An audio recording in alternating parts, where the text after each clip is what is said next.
আসসালামু আলাইকুম। আজকে দেশের নেতৃবৃন্দকে সঙ্গে নিয়ে জাতির যে গুরুত্বপূর্ণ দায়িত্ব পালন করতে আমরা এসেছি,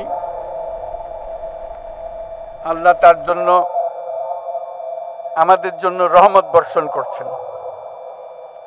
আল্লাহর রহমত নিয়ে আমি এই ঘোষণাপত্র পাঠ করব। বিসমিল্লাহির রহমানির রহিম। যেহেতু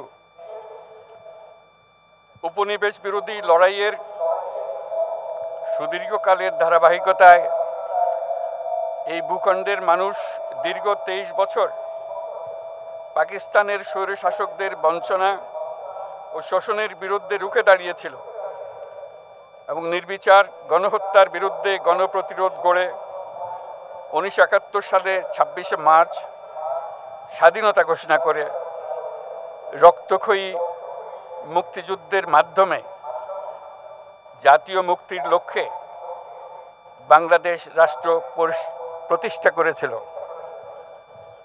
এবং যেহেতু বাংলাদেশের আপামর জনগণ দীর্ঘ আন্দোলন সংগ্রামের মধ্য দিয়ে এই ভূখণ্ডে স্বাধীনতার ঘোষণাপত্রে বিবৃত সাম্য, মানবিক মর্যাদা, সামাজিক সুবিচারের ভিত্তিতে উদার গণতান্ত্রিক রাষ্ট্র বিনির্মাণের আকাঙ্ক্ষাকে বাস্তবায়নের জন্য সর্বোচ্চ ত্যাগ স্বীকার করেছে, এবং যেহেতু স্বাধীন বাংলাদেশের 1972 সালের সংবিধান প্রণয়ন পদ্ধতি এর কাঠামোগত দুর্বলতা ও অপপ্রয়োগের ফলে স্বাধীনতা পরবর্তী আওয়ামী লীগ সরকার মুক্তিযুদ্ধের জন আকাঙ্ক্ষা পূরণে ব্যর্থ হয়েছিল এবং গণতন্ত্র ও রাষ্ট্রীয় প্রতিষ্ঠানগুলোর কার্যকারিতা ক্ষুণ্ণ করেছিল।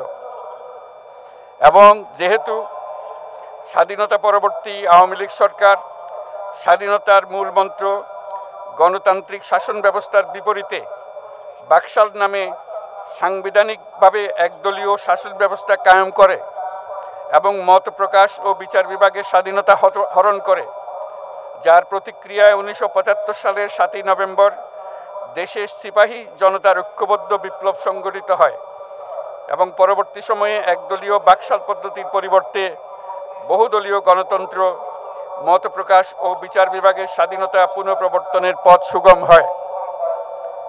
এবং যেহেতু 80-র দশকে সামরিক স্বৈরশাসনের বিরুদ্ধে দীর্ঘ 9 বছর ছাত্র জনতার অবিরাম সংগ্রামের মধ্য দিয়ে 1990 সালে গণ অভ্যুত্থান সংগঠিত হয় এবং 91 সনে পুনরায় সংসদীয় গণতান্ত্রিক শাসন ব্যবস্থার প্রবর্তন করা হয়। এবং যেহেতু দেশি বিদেশি চক্রান্তে সরকার পরিবর্তনের গণতান্ত্রিক প্রক্রিয়া ব্যাহত হওয়ায় 1/11 মতো ষড়যন্ত্রমূলক ব্যবস্থার মাধ্যমে বাংলাদেশে শেখ হাসিনার একচ্ছত্র ক্ষমতা, আধিপত্য এবং ফেসিবাদের পথ সুগম করা হয়।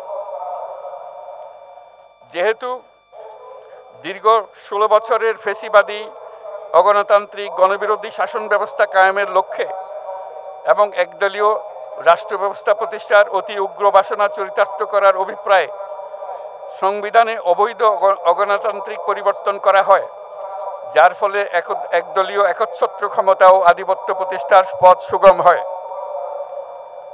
এবং যেহেতু শেখ হাসিনার আওয়ামী লীগ সরকারের দুঃশাসন, গুম খুন, আইন বহির্ভূত হত্যাকাণ্ড, মত প্রকাশের স্বাধীনতা হরণ এবং একদলীয় স্বার্থে সংবিধান সংশোধন ও পরিবর্তন বাংলাদেশের সকল রাষ্ট্রীয় সাংবিধানিক প্রতিষ্ঠানসমূহকে ধ্বংস করে। এবং যেহেতু হাসিনা সরকারের আমলে তারই নেতৃত্বে একটি চরম গণবিরোধী, একতান্ত্রিক ও মানবাধিকার হরণকারী শক্তি বাংলাদেশকে একটি ফেসিবাদী, মাফিয়া এবং ব্যর্থ রাষ্ট্রের রূপ দিয়ে আন্তর্জাতিকভাবে বাংলাদেশের ভাবমূর্তি ক্ষুণ্ণ করে। এবং যেহেতু তথাকথিত উন্নয়নের নামে শেখ হাসিনার ফেসিবাদী নেতৃত্বে সীমাহীন দুর্নীতি, ব্যাংক লুট, অর্থ পাচার ও অর্থনৈতিক প্রতিষ্ঠানগুলিকে ধ্বংসের মধ্যে দিয়ে বিগত পতিত দুর্নীতিবাজ আওয়ামী লীগ সরকার বাংলাদেশ ও এর অমিত অর্থনৈতিক সম্ভাবনাকে বিপর্যস্ত করে তোলে এবং পরিবেশ, প্রাণ বৈচিত্র্য ও জলবায়ুকে বিপন্ন করে। এবং যেহেতু শেখ হাসিনার ফ্যাসিস্ট সরকারের বিরুদ্ধে রাজনৈতিক দল, ছাত্র শ্রমিক সংগঠন সহ সমাজের সর্বস্তরের জনগণ গত প্রায় 16 বছর যাবৎ নিরন্তর গণতান্ত্রিক সংগ্রাম করে জেল জুলুম, হামলা মামলা, গুম খুন ও বিচার বহির্ভূত হত্যাকাণ্ডের শিকার হয়। এবং যেহেতু বাংলাদেশে বিদেশি রাষ্ট্রের অন্যায় প্রভুত্ব, শোষণ ও খবরদারিত্বের বিরুদ্ধে এদেশের মানুষের ন্যায়সঙ্গত আন্দোলনকে বহিঃশক্তির তাবেদার আওয়ামী লীগ সরকার নিষ্ঠুর শক্তি প্রয়োগের মাধ্যমে দমন করে। এবং যেহেতু অবৈধভাবে ক্ষমতা অব্যাহত রাখতে আওয়ামী লীগ সরকার 3টি প্রহসনের নির্বাচনে এর জাতীয় সংসদ নির্বাচন এদেশের মানুষকে ভোটাধিকার ও প্রতিনিধিত্ব থেকে বঞ্চিত করে। যেহেতু আওয়ামী লীগ আমলে ভিন্ন মতের রাজনৈতিক নেতাকর্মী, শিক্ষার্থী, তরুণদের নিষ্ঠুরভাবে নির্যাতন করা হয় এবং সরকারি চাকুরিতে একচেটিয়া দলীয় নিয়োগ এবং কোটাভিত্তিক বৈষম্যের কারণে ছাত্র, চাকুরি প্রার্থী, নাগরিকদের মধ্যে চরম ক্ষোভের জন্ম হয়। এবং যেহেতু বিরোধী রাজনৈতিক দল ও সংগঠনের উপর চরম নিপীড়নের ফলে দীর্ঘদিন ধরে জনরোষের সৃষ্টি হয় এবং জনগণ সকল বৈধ প্রক্রিয়া অবলম্বন করে ফ্যাসিবাদ বিরোধী লড়াই চালিয়ে যায়। এবং যেহেতু সরকারি চাকরিতে বৈষম্যমূলক কোটা ব্যবস্থা বিলোপ ও দুর্নীতি প্রতিরোধে বৈষম্য বিরোধী ছাত্র আন্দোলন চলাকালে আওয়ামী লীগ সরকার কর্তৃক ব্যাপক দমন পীড়ন, বর্বর অত্যাচার, মানবতা বিরোধী হত্যাকাণ্ড চালানো হয়, যার ফলে সারা দেশে দলমত নির্বিশেষে ছাত্র জনতার উত্তাল গণবিক্ষোভ গণ অভ্যুত্থানের রূপ নেয়। এবং যেহেতু ফ্যাসিস্ট শক্তির বিরুদ্ধে অদম্য ছাত্র জনতার অভ্যুত্থানে রাজনৈতিক দল, ধর্মীয়, সামাজিক, সাংস্কৃতিক, পেশাজীবী, নারী ও শ্রমিক সংগঠনসমূহ সমাজের সকল স্তরের মানুষ যোগদান করে এবং আওয়ামী ফ্যাসিবাদী বাহিনী রাজপথে নারী, শিশু সহ প্রায় 1000 মানুষকে নির্বিচারে হত্যা করে, অগণিত মানুষ পঙ্গুত্ব, অন্ধত্ব বরণ করে। আন্দোলনের চূড়ান্ত পর্যায়ে সামরিক বাহিনীর সদস্যগণ জনগণের গণতান্ত্রিক লড়াইকে সমর্থন প্রদান করে। এবং যেহেতু অবৈধ শেখ হাসিনা সরকার পতন, ফ্যাসিবাদী ব্যবস্থার বিলোপ এবং নতুন রাজনৈতিক বন্দোবস্তের লক্ষ্যে বৈষম্য বিরোধী ছাত্র আন্দোলনের ডাকে জনগণ অসহযোগ আন্দোলন শুরু করে, পরবর্তী সময়ে 5ই আগস্ট ঢাকা অভিমুখে লং মার্চ পরিচালনা করে এবং ফ্যাসিবাদ বিরোধী আন্দোলনরত সকল রাজনৈতিক দল, ছাত্র জনতা তথা সর্বস্তরের সকল শ্রেণীর, পেশার, আপামর জনসাধারণ তীব্র আন্দোলনের চূড়ান্ত পর্যায়ে গণভবনমুখী জনতার উত্তাল যাত্রার মুখে ফ্যাসিস্ট হাসিনা 5ই আগস্ট 2024 তারিখে পদত্যাগ করে দেশ ছেড়ে পালিয়ে যেতে বাধ্য হয়। এবং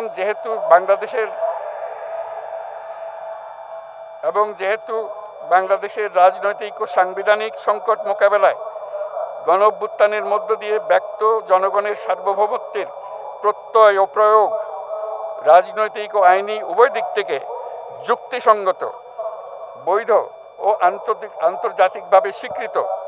এবং যেহেতু জনগণের দাবি অনুযায়ী এরপর অবৈধ দ্বাদশ জাতীয় সংসদ ভেঙে দেওয়া হয় এবং সংবিধানের 106 অনুচ্ছেদ অনুসারে সুপ্রিম কোর্টের মতামতের আলোকে সাংবিধানিকভাবে ডক্টর মোহাম্মদ ইউনূসের নেতৃত্বে 8ই আগস্ট 2024 তারিখে একটি অন্তর্বর্তীকালীন সরকার গঠন করা হয়। এবং যেহেতু বাংলাদেশের সর্বস্তরের জনগণের ফ্যাসিবাদ বিরোধী তীব্র আকাঙ্ক্ষা এবং ছাত্র জনতার অভ্যুত্থানের মধ্য দিয়ে ফ্যাসিবাদ, বৈষম্য, দুর্নীতিমুক্ত সমাজ ও রাষ্ট্র বিনির্মাণের অভিপ্রায় প্রকাশিত হয়, সেই হেতু বাংলাদেশের জনগণ সুশাসন ও সুষ্ঠু নির্বাচন, ফ্যাসিবাদী শাসনের পুনরাবৃত্তি রোধ, আইনের শাসন, অর্থনৈতিক ও সামাজিক ন্যায় বিচার নিশ্চিত করার লক্ষ্যে নিয়মতান্ত্রিক উপায়ে বিদ্যমান সংবিধান ও সকল রাষ্ট্রীয় সাংবিধানিক প্রতিষ্ঠানের গণতান্ত্রিক সংস্কার সাধনের অভিপ্রায় ব্যক্ত করে। এবং সেহেতু বাংলাদেশের জনগণ বিগত 16 বছরের দীর্ঘ ফেসিবাদ বিরোধী আন্দোলন সংগ্রামকালে এবং 2024 সালের জুলাই গণঅভ্যুত্থানকালীন সময়ে ফ্যাসিস্ট আওয়ামী লীগ সরকার কর্তৃক সংগঠিত গুম খুন, হত্যা, গণহত্যা, মানবাধিকার বিরোধী অপরাধ ও সকল ধরনের নির্যাতন, নিপীড়ন ও রাষ্ট্রীয় সম্পত্তি লুণ্ঠনের অপরাধসমূহের দ্রুত উপযুক্ত বিচারের দৃঢ় অভিপ্রায় ব্যক্ত করছে।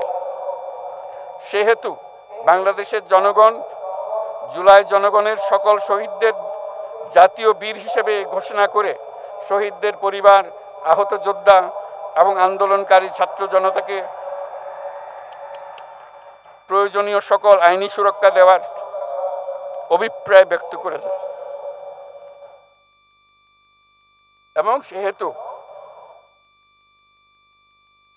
বাংলাদেশের জনগণ যুক্তিসঙ্গত সময়ে আয়োজিতব্য অবাধ ও সুষ্ঠু ও নিরপেক্ষ একটি নির্বাচনের মাধ্যমে গঠিত জাতীয় সংসদে প্রতিশ্রুত প্রয়োজনীয় সাংবিধানিক সংস্কারের মাধ্যমে দেশের মানুষের প্রত্যাশা, বিশেষত তরুণ প্রজন্মের আকাঙ্ক্ষা অনুযায়ী আইনের শাসন ও মানবাধিকার, দুর্নীতি, শোষণমুক্ত, বৈষম্যহীন ও মূল্যবোধ সম্পন্ন সমাজ এবং গণতান্ত্রিক রাষ্ট্র ব্যবস্থা প্রতিষ্ঠার অভিপ্রায় ব্যক্ত করেছে।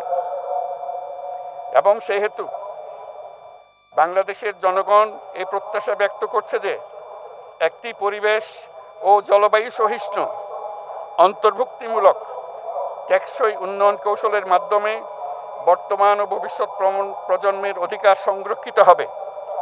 এবং সেহেতু বাংলাদেশের জনগণ এই অভিপ্রায় ব্যক্ত করছে যে ছাত্র গণঅভ্যুত্থানের 2024-এর উপযুক্ত রাষ্ট্রীয় সাংবিধানিক স্বীকৃতি প্রদান করা হবে এবং পরবর্তী নির্বাচনে নির্বাচিত সরকারের সংস্কারকৃত সংবিধানের তফসিলে এই ঘোষণাপত্র সন্নিবেশিত করা হবে।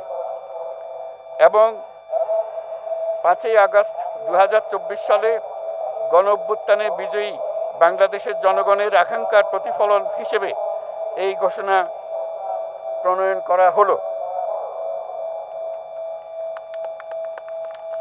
জাতির সার্বিক মঙ্গল কামনা করে আমি জুলাই ঘোষণাপত্র আপনাদের সবার সামনে উত্থাপন করলাম। আল্লাহ সকলের জন্য মঙ্গল দান করুন, জাতির জন্য মঙ্গল নিয়ে আসুক। সবাইকে ধন্যবাদ। আল্লাহ হাফেজ।